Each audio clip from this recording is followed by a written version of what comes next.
Abra sua Bíblia em Mateus, no capítulo 4. Mateus, capítulo 4.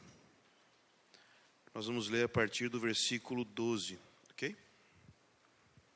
Mateus, a partir do 4, versículo 12. Diz assim: Quando Jesus soube que João havia sido preso, retirou-se para a Galiléia. Deixando Nazaré, foi viver em Cafarnaum, cidade às margens do lago, nos territórios de Zebulon e Naftali, para que se cumprisse o que havia sido falado pelo profeta Isaías: terra de Zebulon e terra de Naftali, caminho do mar, além do Jordão, Galiléia dos gentios. O povo que vivia em trevas viu uma grande luz. Uma luz raiou sobre os que viviam na região da sombra e da morte. Daí em diante, Jesus começou a pregar, dizendo: arrependei-vos, porque o reino do céu chegou. Andando às margens do mar da Galiléia, Jesus viu dois irmãos, Simão, chamado Pedro, e seu irmão André. Eles estavam lançando as redes ao mar, pois eram pescadores. E disse-lhes: vinde a mim, e eu vos farei pescadores de homens. Imediatamente, eles deixaram as redes e o seguiram. Passando mais adiante, viu outros dois irmãos, Tiago, filho de Zebedeu, e seu irmão João. Ambos estavam num barco com seu pai Zebedeu, consertando as redes. E Jesus os chamou. Imediatamente, deixando o barco e seu pai, seguiram-no. Jesus percorreu toda a Galiléia, ensinando na sinagoga deles, pregando o evangelho do reino e curando todas as doenças e enfermidades entre o povo. Assim, a sua fama espalhou-se por toda a Síria, e trouxeram-lhe todos os que sofriam de várias doenças e tormentos, os endemoniados, os que tinham ataques e os paralíticos, e ele os curou. E grandes multidões o seguiam, procedentes da Galiléia, de Decápolis, de Jerusalém, da Judéia e do outro lado do Jordão. Essa é a palavra do Senhor, amém? Você já sentiu enjoado de ir na igreja? Você já sentiu falta de ânimo de participar da igreja? Tédio com esse tal de cristianismo? Você já sentiu, quando você olha para as atividades da igreja, das quais você participa, você já sentiu um vazio dentro de você em relação a elas? É possível que o tédio que muitas vezes algumas pessoas podem sentir quando olham para a igreja, quando olham para as atividades da igreja, a chatice que elas sentem, o tédio que elas sentem, a falta de propósito que elas sentem, pode ser que esse sentimento esteja sendo gerado pelo próprio Espírito de Deus. Porque se Deus estabeleceu um estilo de vida que você precisa ter, ou que a igreja dele precisa ter, e nós vamos na direção oposta a esse estilo de vida, nós não podemos esperar a presença de Deus trazendo satisfação e plenitude ao nosso interior. Muitas vezes o tédio, muitas vezes a falta de ânimo com tudo aquilo que você pode chamar de igreja, o cristianismo, pode ser fruto simplesmente de que você está tentando viver para algo que não tem a ver com aquilo que realmente Deus projetou que igreja e cristianismo fosse. Vou dar alguns exemplos. Onde na Bíblia você lê que Deus nos ordenou para fazer uma reunião, um culto de domingo à noite? Onde na Bíblia você lê que Deus nos ordena começar uma igreja, plantar uma igreja? Onde na Bíblia você lê que você tem que ter reunião de oração, que Deus estabeleceu que tem que ter reunião de oração? Onde na Bíblia você vai ler que tem que ter escolinha para as crianças? Onde na Bíblia você vai ler que tem que ter uma banda e tem que ter um ensaio da banda? Onde você lê na Bíblia que tem que ter estudo bíblico, escola bíblica dominical, escola de ministério e tudo isso? Nenhum lugar na Bíblia Deus ordena que essas coisas sejam feitas. No entanto, como cristãos, como evangélicos, nós temos a nossa vida cristã e vida de igreja cercada sobre essas atividades. Na verdade, essas atividades, ir no culto, participar de uma série de atividades como estudos bíblicos, debate teológico, por aí, conferência, essas coisas, no fim das contas, são aquilo que resume o que nós chamamos de vida cristã. É a participação numa série de atividades que em nenhum lugar na Bíblia Deus ordenou que você vivesse. E depois a gente se pergunta, por que eu estou me sentindo vazio? É porque você talvez não está no lugar onde a presença do Espírito Santo está vivificando para que você tenha vida plena. E onde é esse lugar? Ou seja, o que Deus ordenou? O que de verdade Deus ordenou na Bíblia que você precisa fazer? Ou seja, a direção para onde você deve viver. Bom, você já viu uma pessoa no leito de morte ou no filme? Quando a pessoa está no leito de morte, as últimas palavras que ela fala, geralmente elas são muito importantes para quem fica. Para algumas pessoas se torna até mesmo o destino dela para o resto da vida. Votos e compromissos são feitos em leito de morte.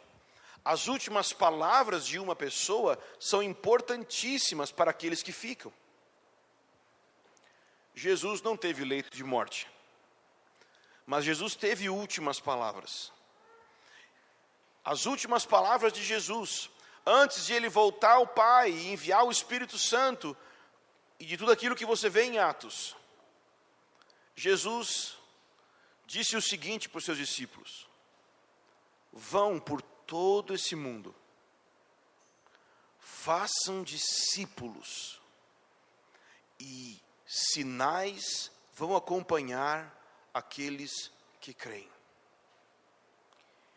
Isso Deus mandou fazer.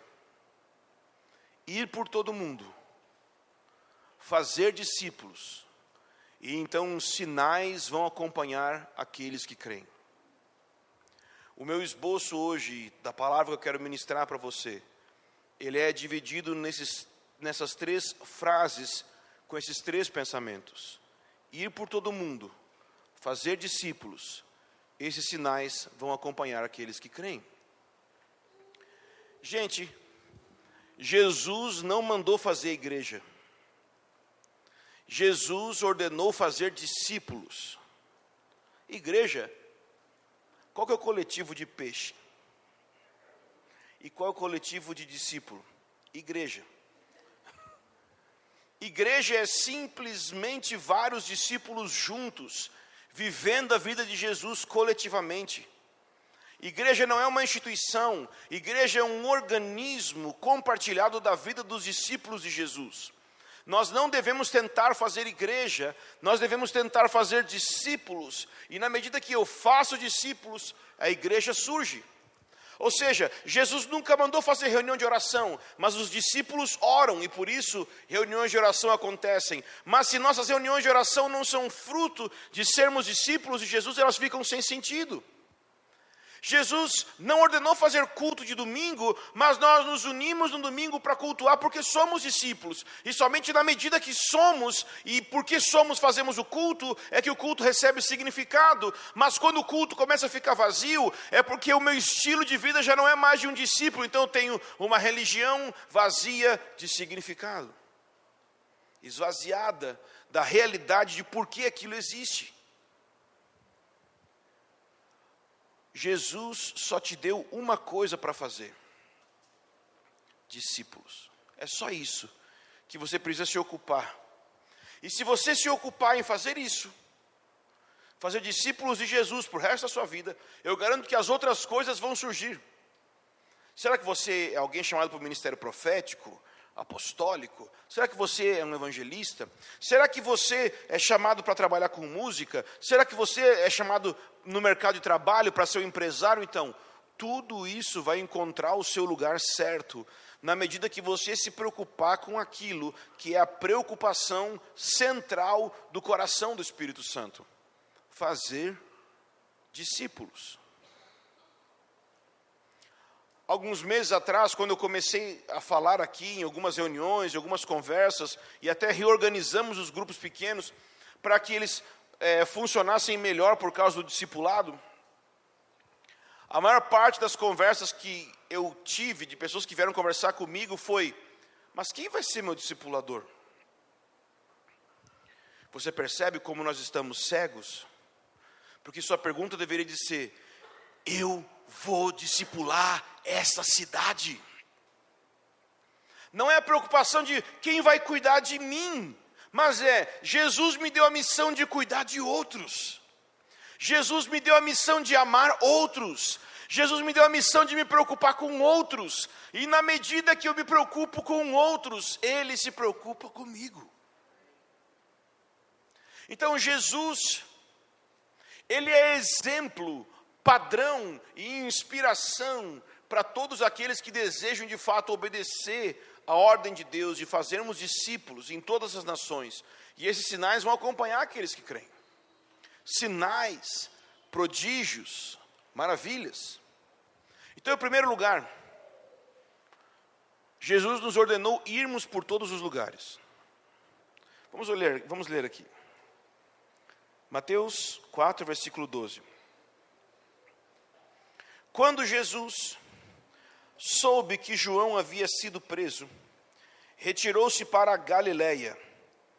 Deixando Nazaré, foi viver em Cafarnaum, cidade às margens do lago, nos territórios de Zebulon e Naftali, para que se cumprisse o que havia sido falado pelo profeta Isaías: terra de Zebulon, terra de Naftali, caminho do mar, além do Jordão, Galileia de quem, irmãos?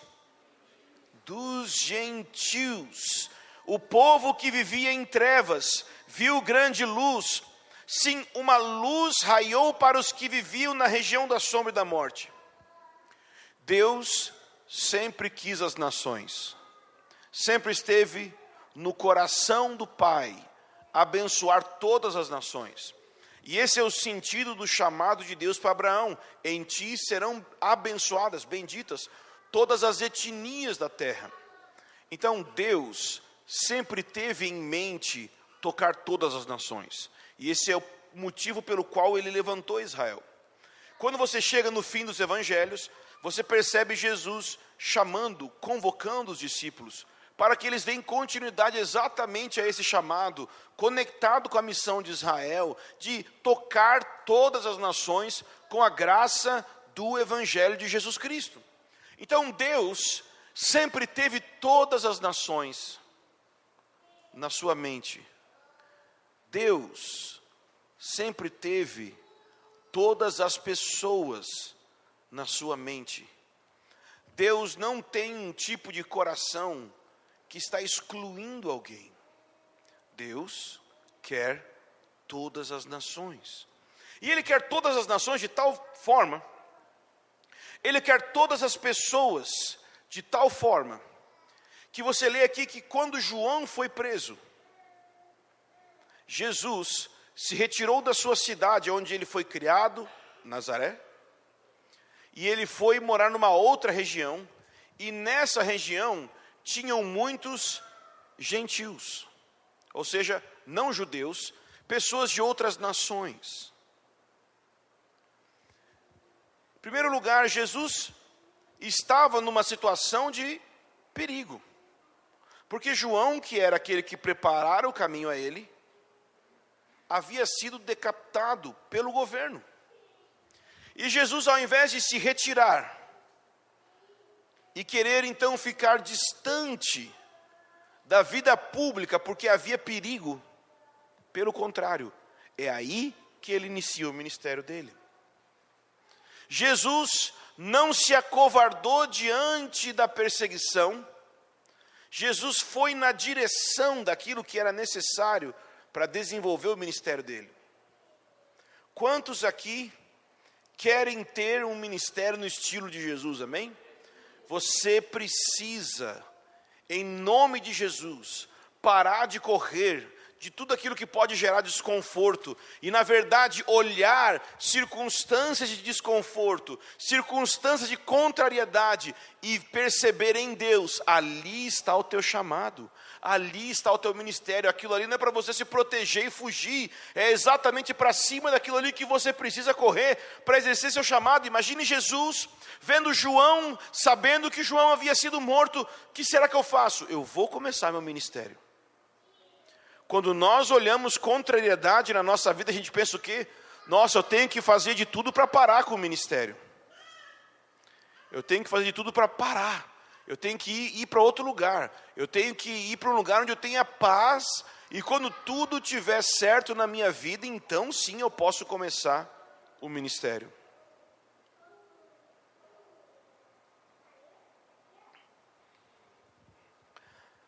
O versículo aqui diz que Jesus foi para um lugar, Naftali, Zebulon, Naftali.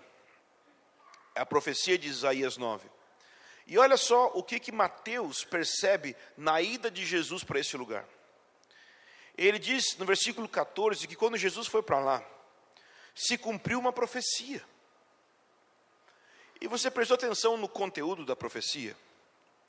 O povo que estava nas trevas viu a luz. Por que está dizendo isso? Porque ele está dizendo aqui no versículo 15, porque ele está conectando com essa profecia de Isaías 9. Existem muitos motivos, mas eu quero que você pense no mais óbvio. Essa cidade, ou seja, eu não quero ir até Isaías para te explicar, mas pense comigo, essa cidade, essa região, ela não era Jerusalém, ou seja, não era o centro de estudo, o centro da religião daquela época. Na verdade, ela era misturada, ela tinha muitas pessoas que eram descendentes de judeus e de gregos ao mesmo tempo. Eles eram mestiços, é o que nós chamamos de helênicos, judeus que tinham uma descendência grega. Por causa disso e de muitas outras coisas, eles não eram seguidores de um tipo de judaísmo que existia na época, no tempo de Jesus, chamado de judaísmo farisaico.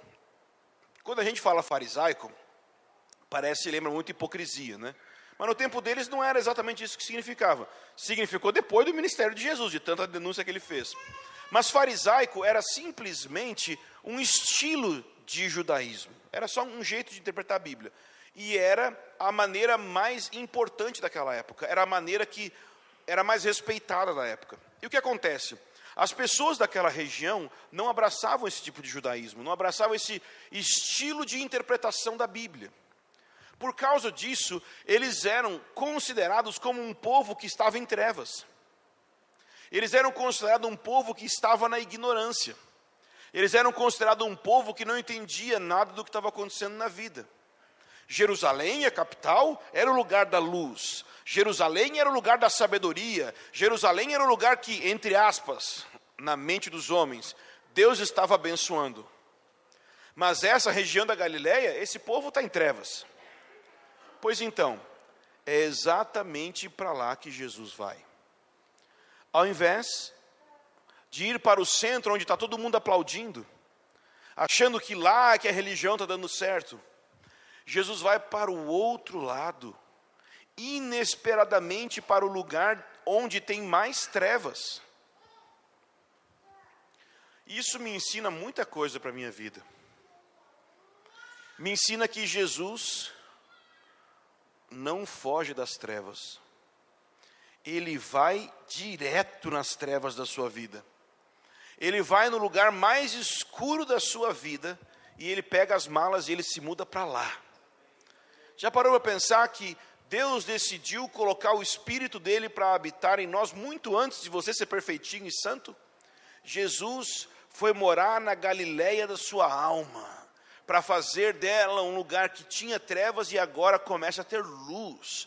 E essa é a boa nova do Evangelho, que as trevas que existem dentro de nós, o Espírito Santo de Deus habitando em nós, traz luz. Mas não é só essa boa nova não, porque isso é uma boa nova, vamos dizer assim, para o nosso coração. Mas essa boa nova também é uma boa nova para os teus vizinhos. Também é uma boa nova para os teus colegas de trabalho. Também é uma boa nova para os seus colegas de faculdade, para os seus amigos, seus parentes. Por quê? Porque Jesus disse, no Sermão do Monte, que nós vamos começar talvez semana que vem a ver, se Jesus quiser. Ele diz o seguinte: vocês são a luz do mundo. Não se esconde uma lâmpada debaixo de uma mesa, pelo contrário, você coloca ela em cima da mesa para iluminar a casa inteira. Assim também, que as boas obras de vocês sejam vistas pelos homens, para que brilhe vossa luz diante dos homens e assim eles glorifiquem o Pai que está no céu. Sim, Jesus trouxe luz para Galileia. A questão é que agora Ele quer trazer luz para Montemor por meio de você. Ele quer usar você da mesma forma. Já parou para pensar que Jesus se mudou de um lugar para o outro? Por quê? Por um motivo: trazer luz no meio das trevas. Deus é soberano, amém? Se Deus se colocou no bairro que você está, no lugar que você está, com as pessoas que você está, Ele tem um propósito de que você seja o testemunho da luz de Deus naquele lugar. Se Deus te colocou na família que colocou, na época que colocou, na geração que colocou, é porque Ele quer que você seja luz naquele lugar. Mas como nós podemos ser luz? Esse é o primeiro questionamento, né? Ok, eu quero tocar as pessoas ao meu redor. Como? O próximo versículo vai dizer, porque diz ali que Jesus começou a pregar: arrependei-vos porque está próximo o reino do céu, amém? Ou seja, qual é a chave para você realmente ser luz ao redor das pessoas? Eu quero te dizer que não é dando bom testemunho. Hã? Como assim? O bom testemunho é algo que vai credibilizar, vai dar credibilidade para a sua pregação. Isso é maravilhoso. Mas jamais o bom testemunho vai substituir a pregação. O seu testemunho, ele fundamenta para que quando você pregue, isso não seja considerado como algo falso. Mas se você só quer ter um testemunho, um estilo de vida correto, honesto, no seu trabalho, na sua faculdade, onde for, mas você não abrir a boca claramente para proclamar a mensagem, a luz não vai chegar. Porque a luz vem quando Deus abriu seus lábios pela primeira vez na história do tempo e do espaço, dizendo: haja luz. Se você não abrir a boca, declarar a existência da luz onde há trevas, elas não vão acontecer. Portanto, a chave para que em todo o mundo e em todo lugar que você vai, você consiga fazer com que a luz resplandeça, é fazer discípulos. Esse é o segundo ponto, então. Você tem que ir para todas as nações, mas para fazer o quê? Discípulos. Nosso chamado não é ir para todas as nações abrir empresa, ir para todas as nações abrir ONGs. Não. Tudo isso é bom, tudo isso tem seu lugar. Ir por várias nações, fazer culto. Não, tudo isso é bom, tem seu lugar. O objetivo é ir para todas as nações para proclamar, para pregar. Não existe como fazer discípulos se você não começar a pregar para as pessoas que estão ao redor de você. Isso é um negócio estranho, porque pelo menos na nossa religião aqui do Convergência, alguém um dia inventou, provavelmente Satanás, de que existe um papo de que eu não tenho chamado para ser evangelista, né? Ou também tem do lance de relacionamento, né? Eu não sou muito relacional, por isso que eu vivo isolado e não amo as pessoas, porque eu sou uma pessoa mais de oração, eu não sou muito de relacionamentos. Satanás. Da mesma forma, esse lance de você pregar para as pessoas. É claro que muitos de vocês aqui não são, né, que nem meu amigo Luca, que fica, né, ele não pode ver alguém que ele quer sair pregando. Todd White, né, não pode ver um cara na cadeira de roda que quer levantar. Né? Não pode ver um velório que quer citar o morto. Ai, que cara inconveniente, né? Que coisa. Tudo bem, a gente não é desse jeito, tranquilo. Mas a gente coloca esses extremos como uma desculpa para dizer que a gente não vai fazer nada. Todo cristão é um evangelista porque ele abraçou o evangelho. Charles Spurgeon disse: se você é um cristão e não é um missionário, você é um impostor. Todos vocês têm vocação de ser missionário. Talvez você não tenha um chamado, uma palavra específica para ir para outro lado do mundo, ok? Mas vocação de falar de Jesus para quem está ao seu redor, isso sim é o seu destino. Se você um dia se perguntar, nossa, qual que é o meu chamado? Fazer discípulos. Como que faz discípulos? Pregando. Nossa, mas eu não sei se eu caso com a Mariazinha ou com a Ambrosina. Qual que você gosta mais? Da Ambrosina. Então casa com ela e faça discípulos. Não, mas é que eu não sei se eu faço física quântica ou educação física. O que você gosta mais? Educação física. Então faz educação física e prega o evangelho. E faz o que você quiser, desde que você se dedique a fazer discípulos. Porque se você dedicar sua vida a fazer discípulos, mesmo se escolhendo a faculdade supostamente errada, mesmo se escolhendo a irmã supostamente errada, vai dar certo. Porque você vai estar fazendo aquilo que Deus te chamou. E aí, se Deus tiver que matar a irmã ou você, tranquilo, Ele faz. Ok? Tranquilo. Vai que Deus envia você como missionário para o outro lado do mundo para libertar a irmã de ter que viver com você. Tranquilo. Não tem problema, estou exagerando só um pouquinho. Então, o fato é, se você não abrir a boca e começar a falar, sua vocação nunca vai acontecer. Seu chamado nunca vai acontecer. Então você vai continuamente ficar olhando para a igreja como algo monótono. Claro, você só fica aqui vindo me ouvir. Rapaz, eu não aguento me ouvir. Eu não escuto minhas pregações. Como que você escuta? Eu não sei como que você consegue voltar. Gente, eu não voltaria jamais para um culto onde eu prego. Eu me odeio. Gente, eu tenho um nojo. Quem canta aqui? Quem já tem coisa gravada? Vocês gostam de se ouvir cantando? Rapaz, eu tenho um nojo tremendo de me ouvir. Mas, se isso aqui fosse um lugar onde continuamente novas pessoas estão convertendo, e nós estamos engajados em tocar pessoas na cidade, em abençoar pessoas na cidade com o evangelho, aí até faz sentido. A gente fica mais animado só um pouquinho, porque a gente está vivendo o sentido da vida. Você já parou para pensar? Deus podia ter levado você embora logo depois que você aceitou Jesus, né? Oh, Jesus, eu te recebo na minha vida. Pronto, acabou. Não precisa mais ficar aqui. Existem muitos motivos pelos quais Deus pediu que você ficasse aqui. Um deles é a edificação da sua igreja gloriosa, mas de maneira individual. Você foi chamado para fazer discípulos. Como? Pregando. Pregando o quê?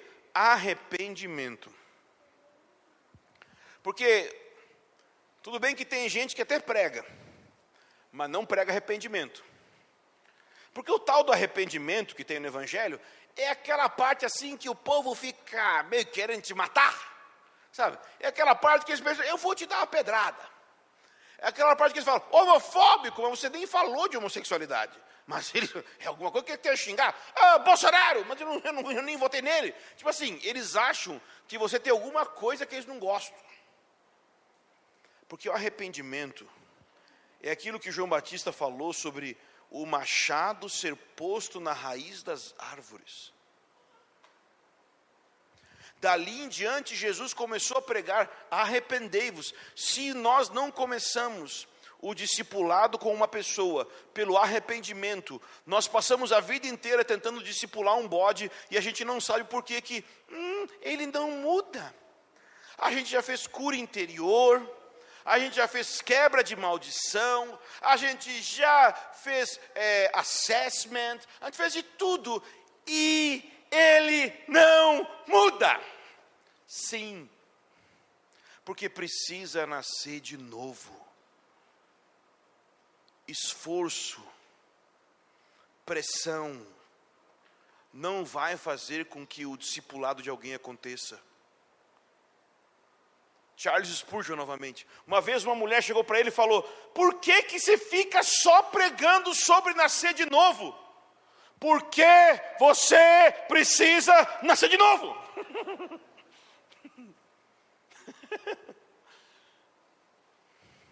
Se não houver verdadeiro novo nascimento e arrependimento, discipulado é só uma tentativa de ressocializar alguém num contexto cultural, religioso, evangélico.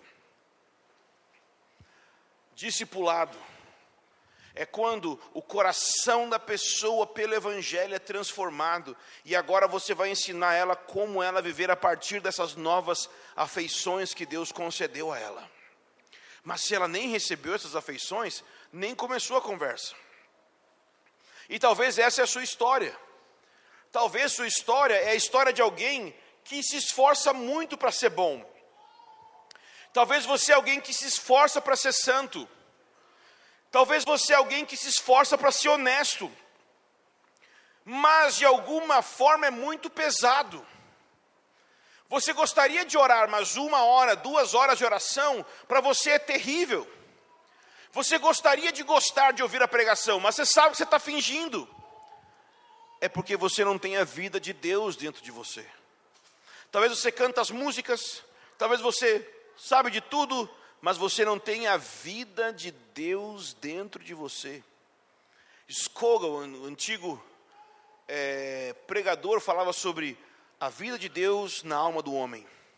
Nós precisamos disso, a vida de Deus na alma, no interior do nosso ser. Novo nascimento. Fazer discípulos tem a ver com isso. É você chegar para o seu chefe com todo respeito, com todo amor, mas de alguma forma você tem que falar para ele que ele tem que arrepender-vos. Você tem que nascer de novo, você tem que falar isso. Em algum momento vai acontecer algo se você está decidido a fazer discípulos. Pessoas vão ser ofendidas. Não porque você vai ser grosso, não porque você vai ser mal educado, jamais. Tire todas essas ofensas da sua carnalidade, da sua personalidade, tá? Não atrapalhe o evangelho. Mas se você pregar o evangelho mesmo, o evangelho vai trazer ofensa. Só que se as pessoas se dobrarem e arrependerem diante dessa ofensa que a carne quer trazer no coração deles, eles vão ser salvos. E o que acontece aqui nessa passagem é que Mateus vai explicar como é arrependimento na prática. Ou seja, ele vai fazer uma narrativa, ele vai desenhar para você, né? Que a gente fica ouvindo assim, mas o que é arrependimento mesmo? Não entendi o que ele quer dizer, é ficar muito triste? A gente tem dificuldade de entender. E o que Mateus vai fazer, ele vai desenhar para a gente entender na prática o que é arrependimento. Então, vamos continuar olhando, porque você vai perceber como é simples. Versículo 18.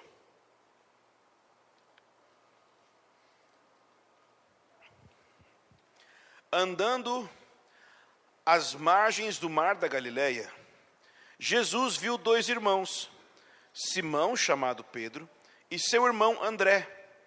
Eles estavam lançando as redes ao mar, pois eram pescadores. E disse-lhes: vinde a mim, e eu vos farei pescadores de homens. Você está vendo que era o momento da conversão deles, e ao mesmo tempo já era o chamado deles? Não tem esse negócio de, não, peraí, eu vou converter, depois eu vou ter um chamado. Não, você já converte para dentro do chamado, meu irmão. Qual é o chamado? Salvar pessoas. eu vou transformar você de uma pessoa normal para uma pessoa que é pescadora de homens, que basicamente você vai ser usado por mim, você vai ser o meu instrumento para a salvação de outras pessoas. Isso não é um chamado de evangelista. Por quê? Porque o que ele está mostrando aqui é um chamado, é uma experiência para todo discípulo. Não é para algumas pessoas. Vamos continuar lendo. Versículo 20. Imediatamente eles deixaram as redes e o seguiram. Passando mais adiante, viu outros 2 irmãos, Tiago, filho de Zebedeu, e seu irmão, João. Ambos estavam num barco com seu pai Zebedeu, consertando as redes. Jesus os chamou. Imediatamente, deixando o barco e seu pai, seguiram-no. Quando eu lia essas passagens no passado, deixaram tudo e seguiram Jesus, eu olhava essas frases e eu associava essas frases aos missionários. Missionário é alguém que largou tudo para seguir Jesus. Mas o que essa frase está dizendo é que largar tudo para seguir Jesus é exigência para ser salvo. Porque o arrependimento do versículo 15 é o deixar tudo que está descrito depois.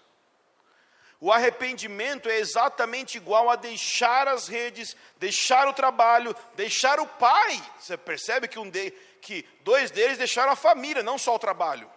Ou seja, eles deixaram suas bases de renda, eles deixaram suas bases de relacionamento, e eles passaram a seguir aquele que Mateus vem descrevendo para a gente desde o capítulo 1. No capítulo 1 ele mostrou que Jesus é o rei, se eles estão seguindo ele, eles vão submeter como súditos. No capítulo 2 ele mostrou que Jesus é Deus, então eles vão adorar a Jesus como os magos adoraram. No capítulo 13 ele revela que Jesus faz parte da triunidade de Deus, Pai, Filho e Espírito Santo, revelado no batismo, que o céu se abre, o Pai fala, o Espírito desce e o Filho está sendo batizado. No capítulo 4, ele mostra que Jesus é aquele que vence Satanás. Portanto, se nós queremos segui-lo, nós devemos entender quem ele é. Quando ele fala, siga-me, você tem que entender quem é o me. Vem me segue, mas quem que é o tal do me?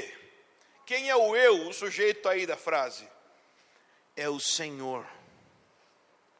E segui-lo implica em deixar tudo para trás.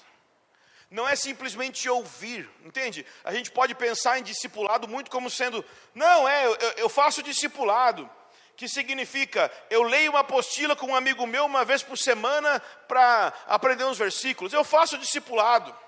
Eu converso sobre os dilemas da minha alma e então eu estou legal porque eu estou fazendo discipulado.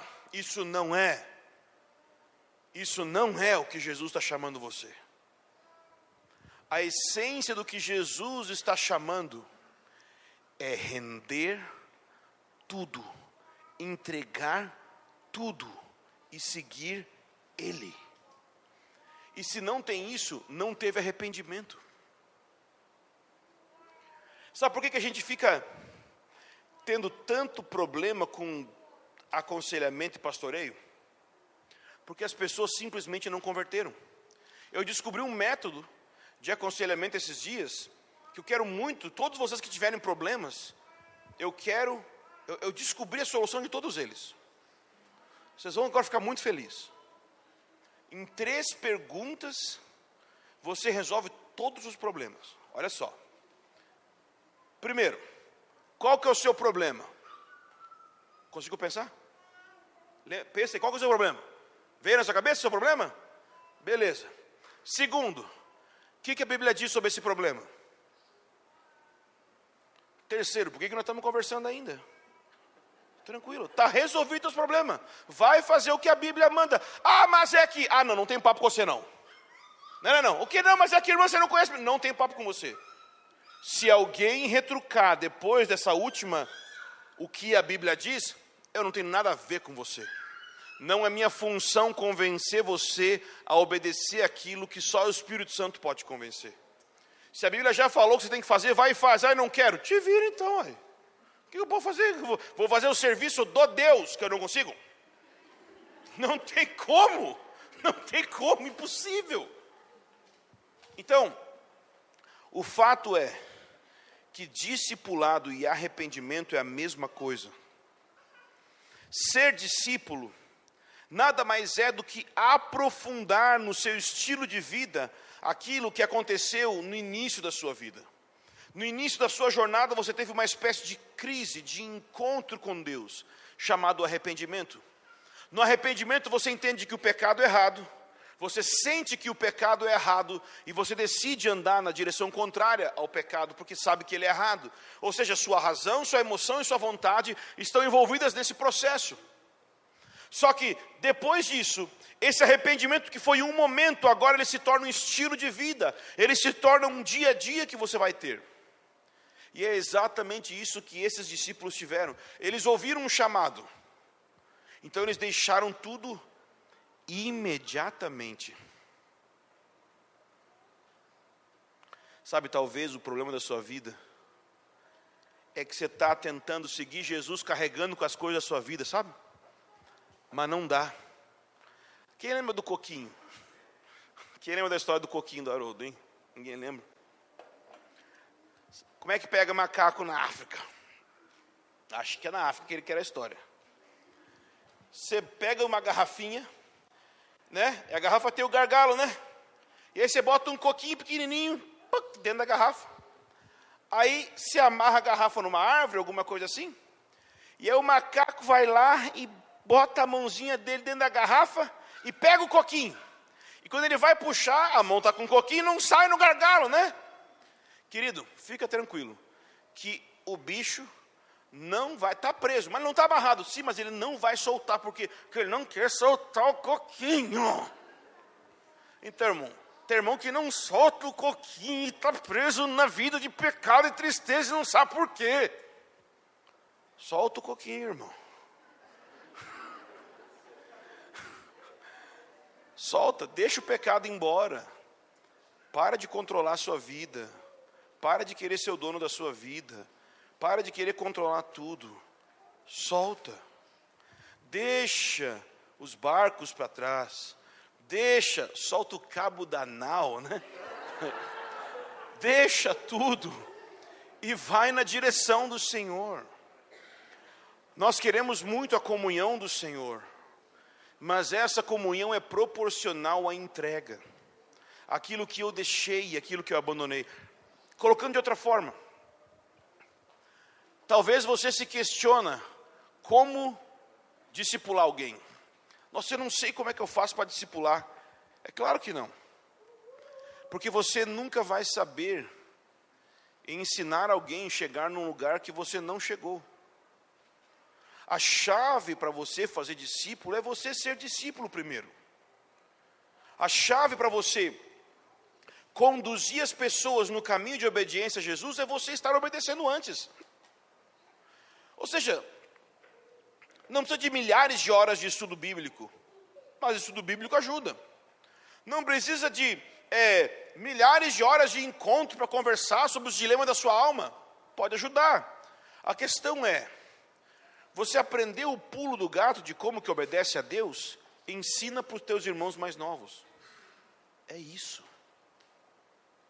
É ensinar a obediência. Ensinando a obedecer tudo o que eu vos ordenei, Jesus falou. Não é só ensinar o que Jesus ordenou. É ensinar a obedecer o que Jesus ordenou. Meio duro esse negócio, né? Então, se não tivesse o fim da mensagem, ia ser, né? Porque Jesus não disse para você ir fazer discípulos com a sua força. Ele disse, esses sinais seguirão aqueles que crerem. Veja na passagem. Versículo 24. Assim, sua fama espalhou-se por toda a Síria. Trouxeram-lhe todos os que sofriam de várias doenças e tormentos, os endemoniados, os que tinham ataques, os paralíticos, e ele os curou. E grandes multidões os seguiam, procedentes da Galiléia, de Decápolis, de Jerusalém, da Judéia e de outro lado do Jordão. Quantos aqui gostariam de ter uma vida de milagres? Uma vida onde, por onde você vai, milagres estão chegando, onde você chega, a cura física, emocional, espiritual das pessoas chega no lugar também. Eu quero isso, eu quero muito isso. Só que tem algo que a gente não para pensar. Quando nós lemos sobre cura na Bíblia, constantemente nós estamos pensando na nossa cura. Nós temos dilemas pessoais com alguma doença, dilemas de origem espiritual, às vezes, ataque demoníaco, ou dilemas emocionais, depressões, ansiedades, problemas neurológicos, problemas físicos, doenças no corpo. Jesus curou de todos os tipos. Tem ali os lunáticos, tem os que estavam endemoniados e tem os que estavam paralíticos. São problemas nas três áreas, espírito, alma e corpo. A questão é que a gente olha para essas passagens querendo muito ser curado, quando o que ela quer dizer é que se você começa a fazer discípulos, Deus vai te usar para curar. O que Jesus está dizendo é que esses sinais vão seguir os que creem. E infelizmente, muitos de nós, ao invés dos sinais estarem nos seguindo, nós estamos seguindo os sinais. Ao invés de nós estarmos indo na direção de quem sofre, e porque você está indo, cura e milagres começam a acontecer. Não, a gente quer ir na conferência do irmão que cura. Por quê, gente? Deus não fez do irmão que cura ele mais perto de Deus do que você. A questão é que quando você vai para o lugar que tem necessidade, um lugar onde tem necessidade de saber que Deus é real. Você sabe, irmão, com câncer, sem câncer, com dor de cabeça, sem dor de cabeça, você sabe que Deus existe. Olha que bênção.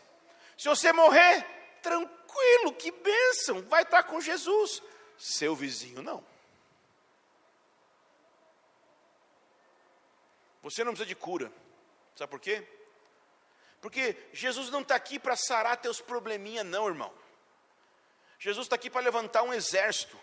O motivo pelo qual ele traz cura é para dar sinais de como vai ser no reino dele.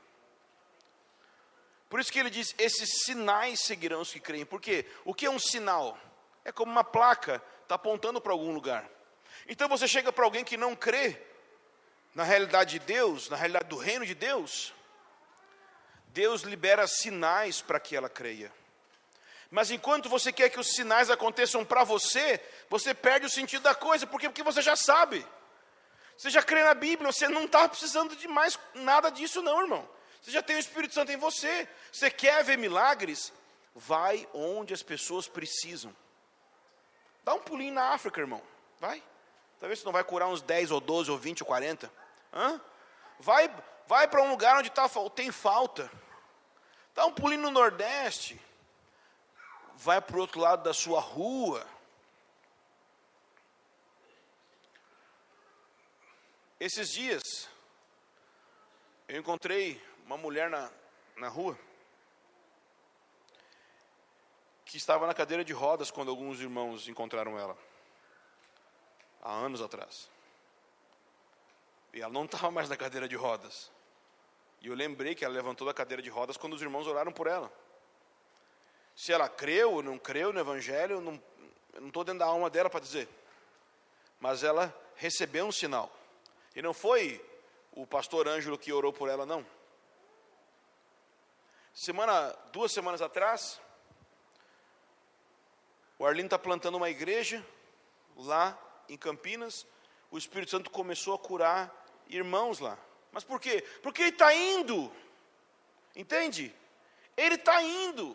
Então Deus vai dando sinais para testificar do que está acontecendo.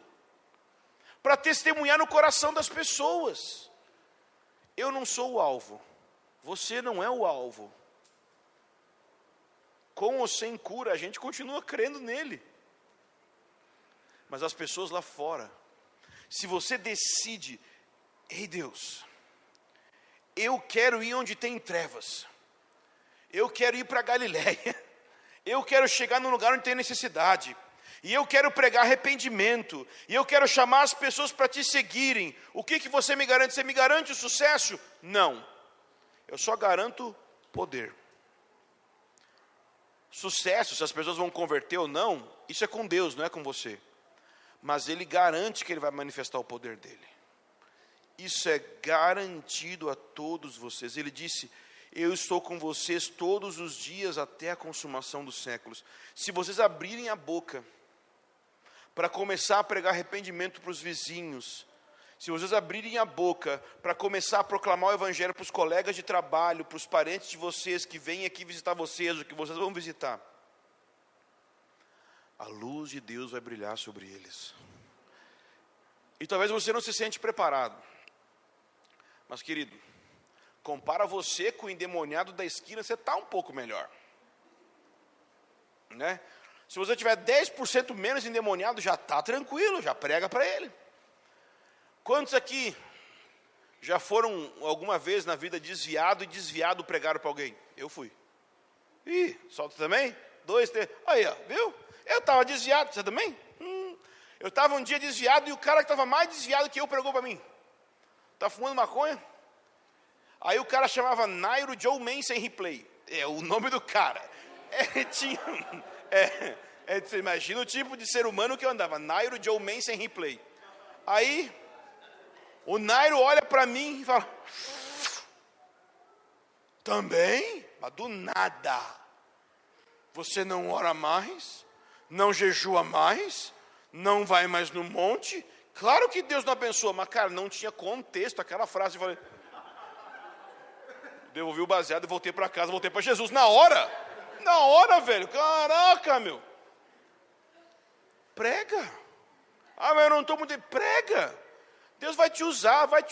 Eu estou sonhando com o avivamento do Bar do Bill. Nossa, ia ser muito legal. O problema é quem vai sentar lá. Que a gente está tão, eu vou me sujar se eu for lá. Não é? Nossa, eu tenho que pegar a distância do peso. Querido, para mim sempre não fez muito sentido o que eu vou te falar, mas minha mulher acha que é um exemplo tosco. Mas já parou para pensar que toda vez que você joga luz na lama, a luz não suja? Já ligou uma lanterna numa lama? Uma lama? Não suja a luz nunca, né? Então vai, querido, sua luz vai ficar tranquila. Não foi legal, né? É ruim mesmo, né? Para mim fez tanto sentido quando eu vi, uau, vai. Onde é que tem trevas? Vai lá. É lá que está a emoção. É lá que está um negócio legal. E se eles quiserem me bater? Então, chama eu para apanhar junto. Nossa, pessoa, estou apanhando pelo evangelho, cara. Caso contrário, é mais um culto. Tu vê, né? Não gostei do louvor, não gostei da palavra. Aquela igreja lá, não sei não, aquela igreja o pessoal não ama. E você está cheio de amor também. Para, hipócrita. Não, tudo aqui não presta, irmão. Então o que a gente faz? A gente vai lá fora, falar para outras pessoas que não prestam igual a gente, que a gente encontrou uma pessoa que gosta de nós e nos ama, chama Jesus. Só isso. A gente vai chamar elas para o arrependimento, só isso. Diz, eu não sou nada. Mas eu larguei tudo porque Jesus é tudo, eu não tinha nada mesmo. Que grande negócio é esse? Que a gente não tinha nada, entregou esse nada em prol de receber tudo, que é Ele. Tipo, eu fiz um bom negócio, na minha opinião. Eu não perdi nada, não era nada mesmo. Conta para as pessoas isso. Sua vida vai começar a se encher de alegria e sentido. Porque é nisso que o Espírito Santo está trabalhando nessa cidade. Ele está trabalhando em prol de convencer pessoas de que o reino de Deus está próximo e que elas precisam arrepender.